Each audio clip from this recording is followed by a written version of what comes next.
தலைமுறை ஜோதிடர் ராம்குமார் ராஜேந்திரன். நம்ம இன்னைக்கு பார்க்க போகிற தலைப்பு மகர ராசி அன்பர்களுக்கு இந்த 2026ஆம் ஆண்டின் ஆங்கில புத்தாண்டு பலன்களை பற்றி தான் இந்த காணொலியில் பார்க்க போகிறோங்க. ஸோ இந்த 2026ஆம் ஆண்டின் முக்கிய கிரக அடைவுகள், ஆண்டுகோள்கள், இந்த கிரக பயிற்சி அப்படின்னு பார்த்தீங்கன்னா, குரு பகவான் ஜூன் மாதம் 2ஆம் தேதி வரைக்கும் மிதுன ராசியில் சஞ்சாரம் செய்கிறாருங்க. அதுக்கப்புறமா ஜூன் மாதம் 2ஆம் தேதிக்கு பிறகு கடக ராசி, அதாவது உங்களுடைய ராசிக்கு 7ஆம் வீடான கடக ராசியில் உச்சம் பெறக்கூடிய இந்த குரு பகவான் 7ஆம் தேதி, அதாவது ஜூன் மாதம் 2ஆம் தேதிக்கு பிறகு கடக ராசிக்கு பெயர்ச்சி அடைகிறார். அப்போ அந்த குரு பகவானுடைய பார்வையானது மகர ராசி மேலே, அதாவது 1ஆம் பாவகம் உங்களுடைய ஜென்மஸ்தானத்து மேலேயும், 3ஆம் இடம் என்று சொல்லக்கூடிய மீன ராசிக்கும், அதே போல் 11ஆம் இடம் என்று சொல்லக்கூடிய விருச்சிக ராசி மேலேயும் இந்த குரு பகவானுடைய பார்வை 1, 3 மற்றும் 11ஆம் வீட்டு மேலே இந்த குருவுடைய பார்வைப்படுதுங்க. அதே நேரத்தில் கும்ப ராசியில், உங்கள் ராசிக்கு 2ஆம் வீடான கும்ப ராசியில் ராகு பகவானும், சிம்ம ராசியில் கேது பகவானும் சஞ்சாரம் செஞ்சிட்டு இருந்தாங்க. இந்த டிசம்பர் மாதம் 5ஆம் தேதிக்கு பிறகு ராகு பகவான் உங்களுடைய ஜென்மஸ்தானத்திலையும், கேது பகவான் கடக ராசிக்கும் பயிற்சியாக இருக்காருங்க. ஸோ இதுதான் இந்த ஆண்டினுடைய முக்கிய கிரக பயிற்சிகள். ஸோ இந்த மகர ராசி என்பவர்களுக்கு 2026ஆம் வருடம் எந்த விதமான அற்புதங்கள் மற்றும் சிறப்புகளை கொடுக்க போகுது அப்படிங்கிறத இந்த காணொலியில் தெளிவாகவும் துல்லியமாகவும் பார்க்கலாங்க. நம்ம சேனலை ஃபஸ்ட் டைம் பார்க்குறவங்க வந்தால் சப்ஸ்கிரைப் பண்ணிக்கோங்க, பெல் பட்டனை கிளிக் பண்ணி ஆல் அப்படிங்கிற ஆப்ஷன் கொடுத்துக்கோங்க. மகர ராசி அன்பர்கள் சனி பகவானை அதிபதியாக கொண்டவர்கள். என்ன செய்கிறோமோ அதுக்குண்டான பலனை அனுபவிக்கிறோம் அப்படின்னு சொல்லி எதிர்பார்க்கக்கூடிய நபர்கள். நம்ம நல்லது பண்ணால் நல்லது தான் நடக்கும், கெட்டது பண்ணால் கெட்டது தான் நடக்கும். நான் யாருக்கு எந்த விதத்துலையும் யாருக்கு கெடுதல் பண்ண மாட்டேன். அடுத்தவங்களுக்கு உதவி செஞ்சு மட்டும்தான் பழக்கம். ஏன்னா இந்த ராசியுடைய குணாதிசயங்கள் அப்படிங்க. அடுத்தவங்களுக்கு உதவி செஞ்சு தன்னுடைய சொந்த உழைப்பால் மட்டுமே வாழ்க்கையில் அடுத்த லெவலுக்கு முயற்சிகள் எடுத்து இன்றைக்கி எல்லா கஷ்ட நஷ்டங்களையும் பார்த்து இளம் வயதுலேருந்து நிறைய கஷ்டங்களை அனுபவித்து இன்றைக்கி இந்த லெவலில் இருக்கிறோம் அப்படின்னா அதுக்கு முழுக்க காரணம் இந்த ராசிக்காரர் மட்டும்தான். யாருடைய தெய்வம் கிடையாதுங்க. கடந்த சில காலகட்டங்களாக பார்த்திங்கன்னா 7 சனியோட தாக்கங்கள், அதே நேரத்தில் சனி பயிற்சிங்க, ராகு கேது பயிற்சி, குரு அதிசார பயிற்சின்னு சொல்லி நிறைய கிரக பயிற்சி நடந்துச்சு. ஆனால் வாழ்க்கையில் நிறைய மாற்றங்கள் அப்படி நடக்கும்னு நினச்சா எந்த ஒரு முன்னேற்றமும் இல்லைங்க, மாற்றமும் இல்லை. அதே நிலையில் தான் இருக்கேன். இன்னும் என்னுடைய நிலை ரொம்ப மோசமாக தான் போயிட்டு இருந்தது. இந்த நிலைகள் எப்போ தான் மாறும் அப்படின்னு எதிர்பார்க்குறவங்களுக்கு, மகர ராசிக்காரங்களுக்கு, அதாவது எந்த சப்போர்ட்டும் இல்லை அப்படின்னு சொல்கிறவங்களுக்கு, என்னுடைய பெற்றவங்களாக இருக்கட்டும், என்னுடைய கட்டின மனைவியாக இருக்கட்டும், பெற்ற பிள்ளைகளாக இருக்கட்டும், யாரோட சப்போர்ட்டுமே இல்லாமல் அதாவது என்னுடைய சொந்த உழைப்பால் மட்டுமே இன்றைக்கி முன்னேறியிருக்கேன். நினச்ச வாழ்க்கையை என்னால் சரியான விதத்தில் அமைச்சிக்கவும் முடியல, எனக்கு அமைஞ்ச வாழ்க்கையை சரியான விதத்தில் கொண்டு போகவும் முடியல. அதுக்காக நிறைய போராட்டங்களை சந்திச்சிட்ருக்கேன். ஏன்னா இன்றைக்கி வரைக்கும் எனக்கு ஆசைப்பட்டது எதுவுமே கிடைச்சதே கிடையாதுங்க.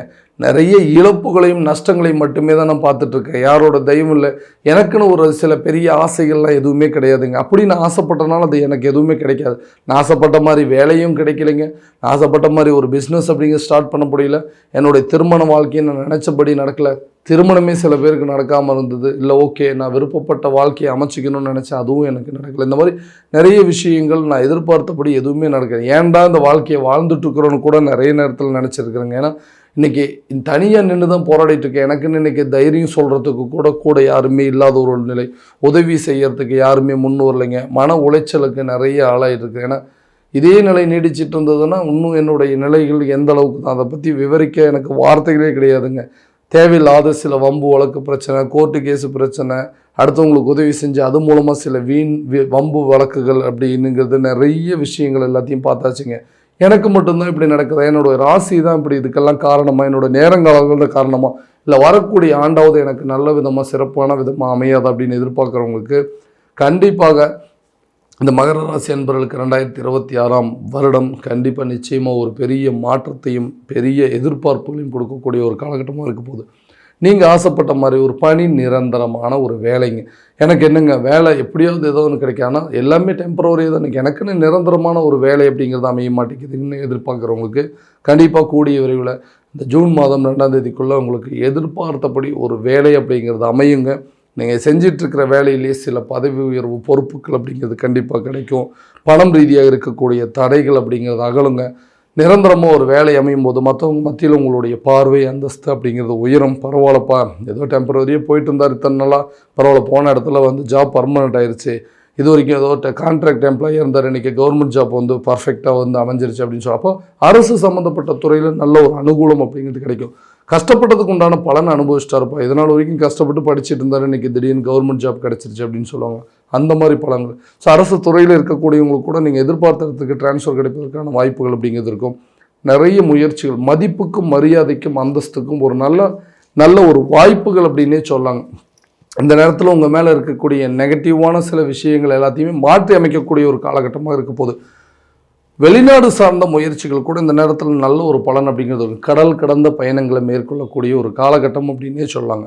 அதே நேரத்தில் இந்த தொழில் ரீதியாக தொழிலில் நிறைய மாற்றங்களை கொடுக்கணும். ஏன்னா மற்றவங்க மத்தியில் வந்து இந்த பிஸ்னஸ் இன்றைக்கி நான் பண்ணுறது சாதாரண விஷயம் இல்லை, எத்தனையோ பேர் இதை பண்ணாங்க, ஆனால் மற்றவங்களை கம்பேர் பண்ணும்போது எனக்குன்னு சில தனித்திறமைகள் இருந்தது, அதில் என்னுடைய சொந்த உழைப்பால் சொந்த முயற்சியால் அதை நான் உருவாக்கினேன். மற்றவங்க பார்வையில் இன்றைக்கி வந்து எல்லாத்தையுமே வந்து இழந்துருவோமோ, ஏன்னா அவங்க சொல்கிறாங்க என்னப்பா நல்லா போயிட்டு இருந்தது திடீர்னு ஒரு மாதிரி டல்லாக இருக்குது, ஸோ இதுலேருந்து நீ மீண்டு வர முடியாது போலன்னு சொல்லிட்டு என்னை வந்து அதை டாமினேட் பண்ணுற மாதிரி ஒரு சில சூழ்நிலைகள் அப்படிங்கிறது ஏற்பட்டுச்சு. அது என்னுடைய மதிப்பையே வந்து குறைக்கிற மாதிரி சூழ்நிலை, உன்னால் இனிமேல் முடியாது, இதுலேருந்து வெளியே வந்துடுன்னு சொல்லி என்னை பயமுறுத்துகிற மாதிரி சூழ்நிலைகள்லாம் ஏற்பட்டு இருந்தது. ஸோ நிறைய தொழில் ரீதியாக நிறைய வெளியூர் வெளிநாடு பயணங்கள்லாம் மேற்கொள்வாங்க. நிறைய நல்ல சுறுசுறுப்பாக இருந்தப்போ முன்ன மாதிரி நல்ல சுறுசுறுப்பாக செயல்பட முடியலைங்க, இதை வந்து மறுபடியும் மீட்டெடுக்க முடியாதுன்னு யோசிச்சிங்கன்னா கண்டிப்பாக சொல்கிறாங்க. அவங்க தொழிலில் வந்து மறுபடியும் இந்த ஏற்றுமதி இறக்குமதி சார்ந்த வெளியூர் மற்றும் வெளிநாடு சார்ந்தது, இந்த இரும்பு எந்திரம் சம்மந்தப்பட்டதோ விவசாயம் சம்மந்தப்பட்ட தொழிலில் எல்லாமே நல்ல ஒரு ப்ராஃபிட்டாக இருக்கக்கூடிய ஒரு காலகட்டமாக இருக்க போது உங்கள் தொழிலை அடுத்த லெவலுக்கு மூவ் ஆன் பண்ணி மறுபடியும் நீங்கள் உங்களுடைய துறையில் கண்டிப்பாக உங்களால் சாதிக்க முடியும் அப்படிங்கிறத மற்றவங்களுக்கு எடுத்துக்காட்டக்கூடிய ஒரு காலகட்டமாக இருக்க போது இழந்த தைரியத்தை மீட்டெடுக்கக்கூடிய காலகட்டம். துணிச்சலோடு சில காரியங்களை செஞ்சு கண்டிப்பாக முடிப்பீங்க. ரொம்ப நாளாக திருமணம் ஆகாத நபர்களுக்கு திருமணம் சம்மந்தப்பட்ட பாக்கியம் அப்படிங்கிறது கண்டிப்பாக ஏற்படும். ஏன்னா இந்த 7ஆம் பாவம் கலஸ்தரஸ்தானத்தில் குருவுடைய உச்ச நிலை அப்படின்னு சொல்லி, குரு பகவான் உச்ச வீடு அப்படின்னு சொல்லக்கூடிய கடகராசியில் குரு பயிற்சி நடக்குது. அது ஒரு பெரிய அற்புதம். ரொம்ப நாளாக திருமணம் ஆகாத நபர்களுக்கு திருமண பாக்கியம் கண்டிப்பாக ஏற்படும். ஏன்னா இந்த மாதிரி ஒரு பையனுக்கு இந்த மாதிரி ஒரு பொண்ணுக்கு வந்து திருமணம் பண்ணி வச்சா கண்டிப்பாக அவங்க வாழ்க்கை நல்லாயிருக்கும். ஏன்னா கஷ்டப்பட்டு எல்லாத்தையும் உழைப்பால் உயர்ந்த நபர் இவங்களுக்கு ஒரு திருமணம் பண்ணி கொடுத்தோம்னா கண்டிப்பாக அவங்க வாழ்க்கை நல்லாயிருக்கும். அப்படிங்கிற அளவுக்கு உங்களுடைய மதிப்பு மரியாதை உயருங்க. ரொம்ப நாளாக திருமணம் ஆகாதவங்களுக்கு கூடிய விரைவில் திருமணம் சம்மந்தப்பட்ட யோகம் இருக்கும். லவ் பண்ணிகிட்டு இருக்கிறவங்க கூட அவங்களுடைய ரிலேஷன்ஷிப்பை அடுத்த லெவலுக்கு கொண்டு போய் இந்த வந்து லவ்வுக்கு உண்டான அதாவது திருமணத்துக்கு உண்டான அப்ரூவல் கிடைக்கிறதுக்கான வாய்ப்புகள் இருக்கும். வீட்டில் சொல்லி அவங்கக்கிட்ட வந்து ஒரு அக்செப்டன்ஸ் வாங்கக்கூடிய அளவுக்கு சூழ்நிலைகள் இருக்குங்க. பிரிந்த நபர்கள் கூட ஒன்று சேருவாங்க, பிரிந்த காதலர்கள் ஒன்று சேருவாங்க. கணவன் மனைவிக்குள்ளே இருந்தக்கூடிய சண்டை சச்சரவுகள் அப்படிங்கிறது தீருங்க. எதுக்கு எடுத்தாலும் சண்டை போடணும். ஏன்னா யாரோ ஒருத்தர் ஏதோ ஒன்று சொல்கிறாங்கிறதுக்காக அந்த விஷயத்தை கொண்டு வந்து வீட்டில் பேசி தேவையில்லாத குழப்பத்தை உருவாக்கி எவ்வளவோ பிரச்சனைகளை வெளியே சந்திக்கிறோங்க. வீட்டுக்குள்ளே வந்தாலும் அதே பிரச்சனைங்க, அவங்ககிட்ட பேசவே முடியாதுன்னு சொல்லிட்டு ஆர்கியூமெண்ட் அதிகமாகி 2 பேரும் இன்றைக்கி நிறைய பேர் வந்து வம்பு வழக்கு பிரச்சனைகளை பிரிந்து வாழக்கூடிய அளவுக்கு சூழ்நிலைகள் அப்படிங்கிறது ஏற்பட்டுச்சு. அந்த நிலைகள் அப்படிங்கிறது மாறும். காதலர்கள் மத்தியில் எந்த காரணமுமே இல்லைங்க, நான் எந்த தப்பும் பண்ணலை, இன்றைக்கி செய்யாத தவறுக்கு இவ்வளோ பெரிய தண்டனையை கொடுத்துட்டாங்க, யாருமே நான் நம்பலைங்க, எல்லாருமே என்னை வந்து ஒரு எதிரியாக பார்க்குற மாதிரி ஒரு நிலை, செய்யாத தவறுக்கு இன்றைக்கி இவ்வளோ பெரிய தண்டனை, தேவையில்லாத விஷயத்துக்கு நீ பிரிந்து வாழக்கூடிய ஒரு நிலை. ஸோ இப்போ காதலர்கள் மத்தியில் இருக்கக்கூடிய பிரச்சனைகள் கண்டிப்பாக ஒரு நல்ல சொல்யூஷன் ஏற்படும். ரொம்ப நாள் கூடிய சீக்கிரத்தில் அவங்களுக்கு வந்து ஒரு நல்ல சாதகமான சூழ்நிலை, கணவன் மனைவிக்கிடையே நல்ல ஒரு ஒற்றுமை அப்படிங்கிறது ஏற்படுங்க. பிரிந்த நபர்கள் உங்களை தேடி வருவாங்க. விட்டுட்டு போனவங்க, உங்களை வேண்டான்னு சொன்னவங்க கூட உங்களை தேடி வரக்கூடிய ஒரு காலகட்டமாக இருக்க போகுது. 7ஆம் பாவகம் அப்படின்னு சொல்லுங்க, நட்பு ஸ்தானம் என்று சொல்லக்கூடிய இடங்க. எதிரிகளும் நண்பர்களாக மாறுவாங்க. உங்களை பகையாக நினச்சவங்க கூட உங்களுக்கு நட்புணர்வு தேடக்கூடிய ஒரு காலகட்டம் அப்படின்னே சொல்லலாங்க. அப்போது பிரிந்த நபர்கள் விட்டுட்டு போனவங்க கூட உங்களை தேடி வருவாங்க. வீடு கட்டுவதற்கான முயற்சிகள், வண்டி வாங்குவதற்கான முயற்சிகள் கட்டாயமாக நல்ல ஒரு பலன் அப்படிங்கிறது கொடுக்குங்க. அந்த முயற்சிகள் உங்களுக்கு ஒரு நல்ல பங்களிப்பாக இருக்க போது ஒரு சில பேர் வந்துட்டு பார்ட்னர்ஷிப் மூலமாக சில பிஸ்னஸ் அப்படிங்கிறது தொடங்கிறதுக்கான வாய்ப்புகள், கணவன் மனைவி 2 பேருமே வந்து ஓகேங்க நம்ம சம்பாதிக்கிறோம், குடும்பத்தில் இருக்கிறவங்க எல்லோரும் சேர்ந்து கொஞ்சம் சப்போர்ட் பண்ணி எப்படியாவது இந்த வீட்டு வேலையை முடிக்கலாம் அப்படின்னு சொல்கிறதோ, ஒரு வண்டி வாகனம் வாங்குறதுக்கு நாங்கள் வந்து ஃபேமிலியில் பெற்றவங்க கூட உங்களுக்கு ஒரு சப்போர்ட்டாக இருப்பாங்க. ஒரு அடிஷ்னலாக கொஞ்சம் பணத்தை கொடுத்து ஹெல்ப் பண்ணக்கூடிய அளவுக்கு சூழ்நிலைகள் அப்படிங்கிறது இருக்குங்க. நகை நட்டு வீட்டுக்கு தேவையான பொருட்களை வாங்கி மகிழக்கூடிய காலகட்டமாக இருக்க போதுங்க. கடனை அடைப்பதற்கான முயற்சிகள் கண்டிப்பாக அந்த நேரத்தில் நல்ல ஒரு பலன் அப்படிங்கிறது கொடுக்குங்க. ரொம்ப நாளாக தீராத கடனை கூட எப்படியாவது அடைக்கணுங்கிற முயற்சிகள் இந்த நேரத்தில் நல்ல பலன் கொடுக்கும். ஆரோக்கியத்தில் நல்ல ஒரு முன்னேற்றம் இருக்குங்க. ஆரோக்கிய கெடுதல்கள் அப்படிங்கிறது கொஞ்சம் கொஞ்சமாக குறையும். அதுக்குண்டான கரெக்டான மருத்துவ தீர்வுகள் அப்படிங்கிறது இந்த நேரத்தில் இருக்குங்க. ஆரோக்கியத்தில் நல்ல முன்னேற்றம் இருக்கும். கல்வியில் நல்ல ஒரு மதிப்பு மரியாதை இருக்குங்க. மற்றவங்க சொல்லியிருப்பாங்க, ஓகே இவங்களாம் படிக்க மாட்டாங்க, இவங்களோட எஜுகேஷன் நாலேஜ் எவ்வளோதான், ரொம்ப அதிகமாகலாம் படிக்கலாம் மாட்டாங்க, இது படித்ததே பெருசு அப்படின்னு சொல்லுவாங்க. அப்போ அவங்க முன்னாடி உங்களுடைய அந்தஸ்தை மாற்றிக்குவீங்க. நல்லா படித்து ஒரு நல்ல காலேஜில் ஜாயின் பண்ணுறது, காலேஜ் முடித்தவங்க கண்டிப்பாக ஒரு நல்ல ஜாப்பில் ஜாயின் பண்ணுற அளவுக்கு சூழ்நிலைகள் அப்படிங்கிறது இருக்குங்க. இந்த காலகட்டங்களில் அதுக்குண்டான பலன்கள் எல்லாமே நல்ல ஒரு பெனிஃபிட் அப்படிங்கிறது கொடுக்குங்க. செய்யக்கூடிய தொழிலாக இருக்கட்டுங்க, ஒரு பிஸ்னஸ் ப்ராஃபிட்டாக இருக்கட்டுங்க, நம்ம போட்ட முதலீடுகளாக இருக்கட்டும், ஒரு இடத்த விற்கிறதா இருந்தாலும், ஒரு இடத்த வாங்குறதுனாலையும் அது ஒரு நல்ல லாபத்தை கொடுக்கக்கூடிய ஒரு சூழல் அப்படிங்கிறது. ஸோ இந்த 2026ஆம் வருடம் மகர ராசி என்பவர்களுக்கு தங்களுடைய வாழ்க்கையில் நிறைய அற்புதங்கள் மற்றும் மேன்மைகளை கொடுக்க போகுது அப்படிங்கிறத தெளிவாக சொல்லிடுங்க. ஸோ இதுவரை நம்ம பார்த்தது எல்லாமே கோச்சார ரீதியான பலன்கள் மட்டும்தான். இந்த பலன்கள் அனைத்தும் உங்களுக்கு நடக்குமானா உங்களுடைய சுய ஜாதகத்தை முழுமையாக தெரிஞ்சுக்கிட்டு அதற்குண்டானபடி முயற்சி எடுக்கும்போது வாழ்க்கையில் எல்லா விதமான வெற்றிகள் அப்படிங்கிறது கண்டிப்பாக உங்களை தேடி வருங்க.